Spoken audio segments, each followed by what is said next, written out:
Assalamu alaikum. In the Akayat section, you said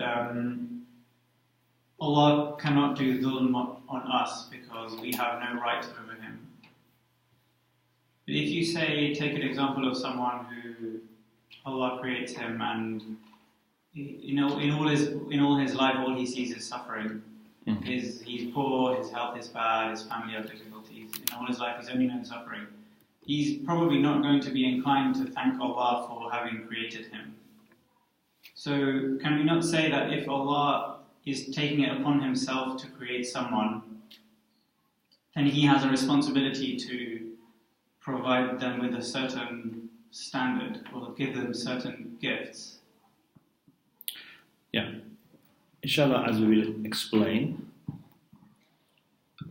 the philosophy of suffering, we would say that first of all, it's not that this person's suffering is something that is planned particularly. It's part of a big scheme. Okay? If you are going to have, for example, numbers, you cannot make all numbers, for example, 100. You need to have 1, you need to have 2, you need to have 3. There is order. Okay? If you want to have cause and effect, there is a consequence for this. If mother, for example, is not careful when she's pregnant, or for example, if there is war and fear and the child which is not yet born, is affected, this is cause and effect. So you have to look at the whole system. Inshallah, we will explain this. But what is important is, no matter why this person is put in this condition, he would be given so much for his suffering that he would be fully satisfied on the Day of Judgment. On the Day of Judgment, we would not have anyone who would complain why I have suffered. But we would have people, actually most of people, who would wish they had suffered more. No one would say why I am suffering. I suffered in dunya. They say why I didn't suffer more. So, in dunya, we are only looking at worldly pleasure and pain.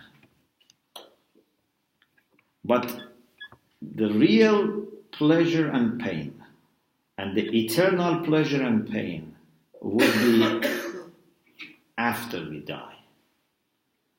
And those who suffer would be the richest people, would be the most pleased people. Inshallah, I will explain these things, inshallah, next week, that how much patience is highly regarded and highly rewarded. Even, for example, inshallah, I will explain that even those who are patient would be above martyrs,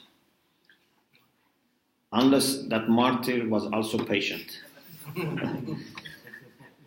For example, there is a hadith that on the Day of Judgment, some people who have given their life, they are martyrs, they see some people are going to heaven before them. They say, of course for understanding, not as objection, who are these people? We have given our life. What have they given?